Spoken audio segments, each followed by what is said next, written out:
ఇప్పుడు చింతా రాజశేఖర్ గారు ఏపీ విషయానికి వస్తే ఏపీలో ఏంటంటే పవన్ కళ్యాణ్ గారు తన శాఖలో కాకుండా మిగతా శాఖల్లో కూడా వేలు పెడుతున్నారు అన్నట్టు కూడా వార్తలు వస్తున్నాయి.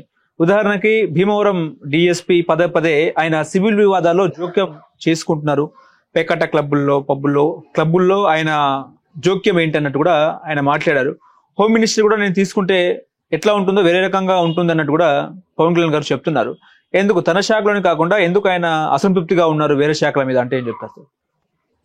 వీళ్ళు రాజకీయాలకు ఎందుకు వచ్చారండి? పవన్ కళ్యాణ్ చిరంజీవి, పవన్ కళ్యాణ్ వీళ్ళు రాజకీయాలకు ఎందుకు వచ్చారు? ప్రజలకు సేవ చేయడానిక, మంచి చేయడానిక? ఫస్ట్ చిరంజీవి గురించి చూద్దాం. 2008లో పార్టీ పెట్టాడు. 2009 ఎన్నికల్లో పోటీ చేశాడు. 18 సీట్లు వచ్చినాయి. 18 సీట్లు వచ్చిన తర్వాత కొన్ని రోజులకి రాజకీయాల నుంచి విరమించుకుంటున్నాను, ప్రజలు నన్ను తిరస్కరించారు అని చెప్పాడు. ప్రజలు ఎప్పుడు తిరస్కరించారు ఆయనని? 2009లో. 2009లోనే ప్రజలు తిరస్కరించారని తెలిస్తే ఏం చేయాలి? ఆయనకు పార్టీ ఫండ్ వచ్చి ఉంటుంది కదా. 290 సీట్లు, 80-90 సీట్లు పోటీ చేసినారు. 280 మందిని పిలిచి, బాబు మీరు మంచిగా ఎంత ఖర్చు పెట్టారు? 10 కోట్లు ఖర్చు పెట్టారా? ఇదిగోండి, ప్రజలు మనల్ని తిరస్కరించారు, రాజకీయాలకి నేను సరిపోనని నాకు అర్థమైపోయింది, కాబట్టి నా పార్టీ ఫండ్లో మీరు ఖర్చు పెట్టినంత నేను ఇవ్వలేను, కానీ ఈ తలా 2 కోట్లు, తలా మీరు 10 ఖర్చు పెడితే దానిలో 20% 30% నేను ఇస్తాను అని పార్టీ ఫండ్ మొత్తం అందరికీ సమానంగా పనిచేసి పార్టీ మూసేసి నేను రాజకీయాలకు పనికిరానంటే నిజాయితీ. ఏం చేసినాడు? ఓట్లు వేయించుకున్న తర్వాత 2010లో రాజ్యసభ సీట్ తీసుకున్నాడు, కేంద్ర మంత్రి పదవి తీసుకున్నాడు. కేంద్ర మంత్రి పదవి తీసుకుని 2014లో ఓడిపోయే వరకు మంత్రిగా ఉన్నాడు. ఆ తర్వాత రాజ్యసభ సభ్యత్వం ఎప్పటిదాకా 2016 అనుకుంటా. 2016 చివరి నిమిషం చివరి సెకండ్ వరకు రాజ్యసభ పదవి అనుభవించినాడు. అప్పుడు ఆయన జ్ఞానోదయమైందంట. అన్ని పదవులు అనుభవించి పార్టీ ఫండ్ ఉన్నది మింగేసినాక అప్పుడు ఆయన జ్ఞానోదయమైందంట, నేను రాజకీయాలకి పనికిరాను అని. అప్పుడు రాజకీయాల నుంచి తప్పుకున్నాడు ఆయన. కాపుల ఓట్లు వేయించుకొని వేరే పార్టీలకు అమ్మడం కోసం వీళ్ళు చేసే వ్యాపారమే చిరంజీవి మెగా కుటుంబం చేసే వ్యాపారము. మొన్న పవన్ కళ్యాణ్ కూడా 2019లో నన్ను ఆదరించలేదు, అది ఆదరించకపోతే పార్టీ మూసేయాల్సింది. ఆయన ఏమంటాడు? తోట త్రిమూర్తులు గారు ఉన్నారు. తోట త్రిమూర్తులు గారిని ఒక మాట అన్నాడు ఆయన. తోట త్రిమూర్తులు గారు ఎంతసేపు చంద్రబాబు నాయుడు మోచేతి నీళ్ళు తాగటమేనా అన్నాడు. తోట త్రిమూర్తులు గారు నాకు తెలిసి రామచంద్రపురం అనుకుంటా ఒక చోట పోటీ చేశారు. 2019 ఎన్నికల్లో తెలుగుదేశం తరఫున ఒక నియోజకవర్గంలో పోటీ చేసి ఆయన గెలిస్తే, చంద్రబాబు నాయుడు పార్టీ గెలిస్తే చంద్రబాబు నాయుడు ముఖ్యమంత్రి చేయాలి. సో తోట త్రిమూర్తులు గారి ఉద్దేశం ఏంటి? చంద్రబాబు నాయుడు గారిని ముఖ్యమంత్రి చేయాలి. తన ఎమ్మెల్యే సీటు గెలిచి చంద్రబాబు నాయుడికి మద్దతు ఇచ్చి ఆయన సీఎం చేయాలి. పవన్ కళ్యాణ్ ఏం చేశాడు? 2024లో 21 చోట్ల ఆయన పోటీ చేసి 175 స్థానాల్లో టీడీపీకి మద్దతు ఇచ్చాడు. అంతే కదా, చంద్రబాబు నాయుడు ముఖ్యమంత్రి చేయడం కోసమే. అటు తోట త్రిమూర్తులైనా ఇటు పవన్ కళ్యాణ్ అయినా ఉద్దేశం ఏంటి? చంద్రబాబు నాయుడు ముఖ్యమంత్రి చేయడం. ఒక సీట్లో పోటీ చేసినోడు చంద్రబాబు నాయుడు మోచేతి నీళ్లు తాగేవాడైతే 175 స్థానాల్లో సపోర్ట్ చేసిన వాడు, చంద్రబాబు నాయుడు ముఖ్యమంత్రి అవడానికి 175 స్థానాల్లో తన పార్టీని సపోర్ట్ చేసిన వాడు చంద్రబాబు నాయుడు ఏ నీళ్లు తాగినాడు అనుకోవాలా? చంద్రబాబు నాయుడిని అర్థమవుతుందా మీకు?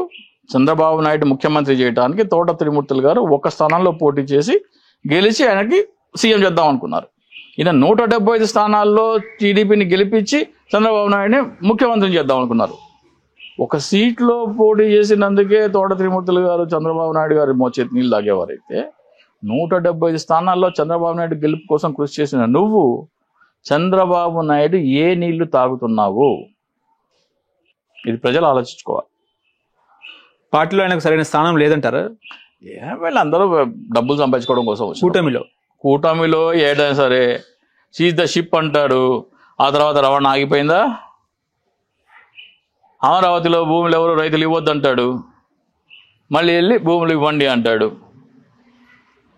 ఆయనకి ఏదన్నా రావాల్సింది రాకపోతే ఈ బ్లాక్ మెయిలింగ్ టాక్టిక్స్ మొదలు పెడతాడు. అంటే కూటమిలో మంచి జరిగితే లోకేష్ చంద్రబాబు ఖాతాలో, చెడు జరిగితే కూటమి ఖాతాలో వేస్తున్నారు అన్నట్టు కూడా తన సన్నిహితుల మీద చెప్తున్నారు. అమరావతి అవినీతి మీద గౌరవ చీఫ్ జస్టిస్ గారికి లెటర్ రాయమని పవన్ కళ్యాణ్ ఆఫీస్ కి నేను ఈమెయిల్ పెట్టడం జరిగింది. 2023లో ఒకసారి, ఒక 3-4 నెలల క్రితం ఒకసారి.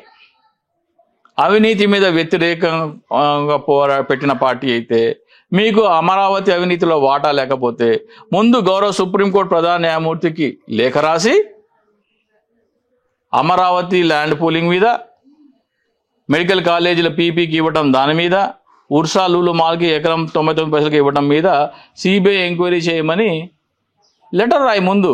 ఈ శుద్ధపూస కబుర్లు చెప్పబాక, నమ్మేది అయిపోయింది, ఎప్పుడో అయిపోయింది. నేను 2019లో మానేసిన, జనాలు కొంతమంది 24లో నమ్మారు, దాంట్లో కూడా సగం నమ్మడం మానేసినారు.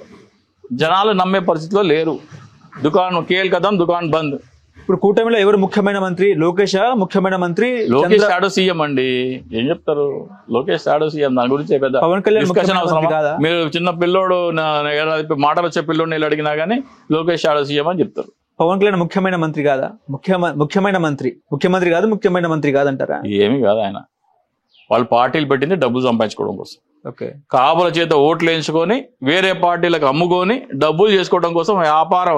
పవన్ కళ్యాణ్ గారు ముఖ్యమంత్రి గారు ఏపీకి ఎప్పుడు? జనాలు వచ్చేసారి ఎమ్మెల్యే అయితే మా గొప్ప. మరి ఆయన ఎందుకు పదే 15 ఏళ్ళు మేమే బలంగా ఉండాలి, మేమే కూటమిలో ఉండాలి అన్నట్టు? అవును, మరి ఇప్పుడు మనం తీసుకున్నాడు కదా, మరి మనం ఏం తీసుకున్నాడు, ఎంత తీసుకున్నాడు?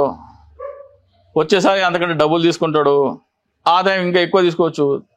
అదే అలా వ్యాపారమే అది. వాళ్ళ పార్టీ ఏంటి, కాపుల ఓట్లు తీసుకెళ్లి వీళ్ళకి అమ్మాలా, అదే అలా వ్యాపారం. మరి బీజేపీ ఎందుకు మాట్లాడదు దీని మీద?